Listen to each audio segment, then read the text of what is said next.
Welcome to NFL Nexus. You know, in a league that's practically built on parity, where any team can truly win on any given Sunday, the 2025 Seattle Seahawks, well, they've been anything but average. They have stormed their way to the Super Bowl, and honestly, they've been brutal about it. So now, everyone, from fans like us to front offices, is asking the same exact question. How in the world did they pull this off? Let me tell you, this wasn't luck. This was not a fluke. This was a plan, executed to absolute perfection. And today, we're going to pull back the curtain and deconstruct the exact blueprint that took them to the very top of the football world. Okay, so before we get into the real nuts and bolts, let's just take a second. Let's appreciate the sheer dominance we're talking about here. A 14-3 record? That doesn't just happen, not in this league. The Seahawks didn't just win games. They flat out controlled them. They became the undisputed class of the NFC, locking down that crucial #1 seed. And you know what that means, right? A week off to get healthy, and every single playoff game coming through their home turf. That is the biggest advantage you can possibly have on the road to the Super Bowl. And they earned it with this perfectly balanced attack, all orchestrated by head coach Mike Macdonald. It forces us to ask one central question. So, what is the formula? In a league where teams are throwing hundreds of millions of dollars at this problem, how does a team put together a season like this? You know it's never just one player having a career year. It's not some lucky hot streak in the playoffs. No, it's a philosophy. It is a deliberate, top-to-bottom strategy that has paid off in the biggest way you can imagine. And to really get how they built this juggernaut, we have to start where every single great football team is built. Right there, in the trenches. Look, every legendary coach knows it. Football games are won and lost at the line of scrimmage. Period. All the flashy plays, the genius play calling, the superstar quarterbacks, it all means nothing if you don't have time to operate. For years, this was a weak spot for Seattle. But this season? Oh, they didn't just understand the principle, they built their entire identity around it. They turned that weakness into an overwhelming strength. And the key, the real key to unlocking their entire philosophy, comes from a pretty surprising place, a rookie. I want you to picture the scene. It's Super Bowl opening night. The lights are blinding, you've got thousands of media members from all over the world just packed in, and a rookie left guard, Gray Zabel, is up at the podium. I mean, this is an environment that's designed to get you nervous. Cliché answers. But when a reporter asked Zabel a pretty simple question, his answer was anything but. Right there, in that moment, he gave us a direct window into his football DNA and really the entire team-building philosophy of the 2025 Seattle Seahawks. The question was simple enough. Who's on your all-time offensive line? And Zabel's answer, wow, it was a masterclass. At left tackle, the 49ers legend, the technician, Joe Staley. At his own spot, left guard, a Seahawks icon, the mauler, Steve Hutchinson. In the middle, the guy who changed the center position forever, Jason Kelce. At right guard, the brilliant Chris Lindstrom. And at right tackle, the modern-day monster, Penei Sewell. Now just look at this list. This is not some fantasy football lineup. This is a mission statement. It's the DNA of what the Seahawks value in the trenches. Okay, let's break this down, because the real genius here is in the blend. On one side, you have that old-school Hall of Fame power. Joe Staley, a master of technique. Steve Hutchinson, a guy who just moved defenders against their will. But then, look at the other side. This is the modern NFL. You've got Jason Kelce, who redefined the center position with his insane mobility, his ability to get to that second level and block linebackers. You've got Chris Lindstrom's pure football IQ and Penei Sewell's just violent athleticism. Zabal's list isn't about choosing one or the other. It's about merging them. He's saying the ideal lineman has the brute force of Hutchinson, the flawless technique of Staley, the mobility of Kelce, and the sheer ferocity of Sewell. It's literally the blueprint for the perfect modern offensive line. And seeing Steve Hutchinson on this list is a huge deal.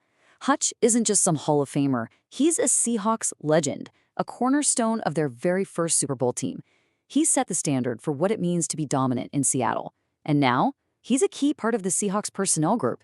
He helps find the talent. In fact, Gray Zabel was the highest drafted guard by Seattle since they took Hutchinson himself, way back in 2001. So when Zabel puts Hutch on his list, it feels like more than just respect. It's a passing of the torch. It's saying that those exact same values, toughness, dominance, are what this new team is building on. And Gray Zabel backed that philosophy up from day one. This was not just talk. Look at the real-world impact he had as a rookie. He started every single game, giving them a stability they've been missing for years. He didn't just fill a spot. He transformed a unit that was a weakness into a major strength. And that has this cascading effect, you know? The quarterback has more time, the running backs have bigger lanes, the whole playbook just opens up. The stats back it up too. Minimal pressure allowed all year, and he got all rookie team honors. The blueprint works. So, okay, a dominant offensive line is the foundation. It's the engine room. But what's the payoff? What does all that protection and all that space actually get you? Well, it lets you unleash a truly unstoppable weapon. It creates the time and the clean pockets for a game-breaking talent to just take over. And for these Seattle Seahawks, that weapon is Jaxon Smith-Njigba. This quote tells you everything. At that same Super Bowl event, head coach Mike Macdonald, who is widely considered one of the most brilliant defensive minds in the entire league, was asked how he would stop his own star receiver. His answer was half joking, half deadly serious. Can I put 3 guys on him? Now, coming from anyone, that's high praise. But coming from Macdonald, a guy whose defenses are known for shutting down the other team's best player, that is the ultimate testament to JSN's dominance. The person who knows his game best is basically admitting there's no easy answer. And the raw numbers from this season are they're staggering. 119. That's how many catches Jaxon Smith-Njigba had. That didn't just lead the Seahawks, it led the entire NFL. 119 times, he found a way to get open when every defense on the planet knew the ball was coming his way. That's almost 7 catches a game, every single week. That kind of consistent production is just unheard of. And those 119 catches went for this eye-popping number, 1,793 yards. And, yep, you guessed it, just like the receptions, that was #1 in the entire NFL. This wasn't just a great season, it was a historically dominant one. He was a threat at every level of the field, short, intermediate, deep, and he established himself as maybe the single most dangerous weapon in the league this year. But here's the thing, the numbers, as crazy as they are, don't even tell the full story. The real genius is in how Seattle used him. He wasn't just lining up in one spot. No, they weaponized his versatility. One play, he's on the outside, winning against a top corner. The next, he's in the slot, creating a nightmare mismatch against a smaller guy. They constantly sent him in motion. They even lined him up in the backfield sometimes. The goal was simple but devastating. Never let the defense get comfortable. By moving JSN all over, he became this undefendable moving chess piece. And to really understand the scale of what JSN did this year, you have to put it in historical context for the Seahawks. The numbers he put up didn't just lead the league, they shattered franchise records. And the name he passed in the record books? The legendary Hall of Famer Steve Largent. For decades, Largent has been the absolute gold standard for Seahawks receivers. His records were thought to be untouchable. For JSN to not just break them, but to shatter them, that is a monumental achievement. It cements this as one of the greatest individual seasons in franchise history. So now we have the 2 core pieces of the blueprint, right? We have the foundation in the trenches, built on this amazing blend of old school power and new school athleticism. And we have the unstoppable weapon, a receiver who's putting up historic numbers. The final step is seeing how these 2 pieces work together in perfect harmony to create a true championship formula. And this formula, it translated directly into wins. It started with that 14-3 season. Then, in the playoffs, they hit another gear.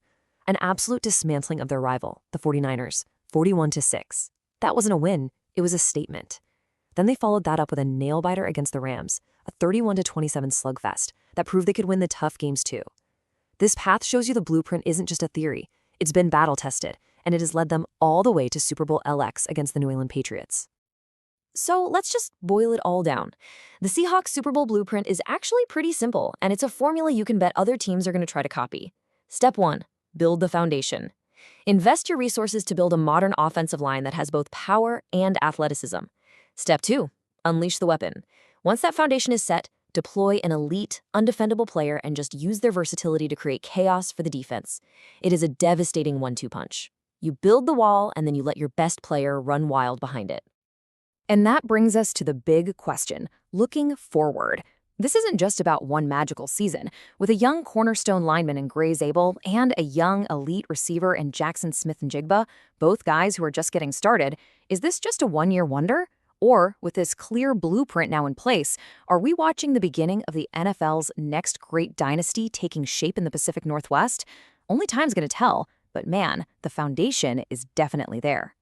So that's our breakdown of the Seahawks' masterful blueprint. But now I want to hear from you. What do you think? Is this two-step formula, foundation plus weapon, is that really the key to winning in today's NFL? Or is there another piece to the puzzle that's just as important? Let us know what you're thinking down in the comment section. And hey, if you enjoyed this deep dive and you want more analysis just like it, do me a favor and hit that like button and definitely subscribe to NFL Nexus so you never miss one of our explainers. We read every single one of your comments and we really, really appreciate all your support. And if you're looking for another way to help support what we do here, check out our brand new coloring books. They're seriously perfect for football fans of any age, for your kids, your grandkids, even for you. They're just a fun way to engage with a sport we all love. You can find them using the link down in the description or by scanning the QR code on your screen right now. Thanks so much for watching, and we'll see you in the next one.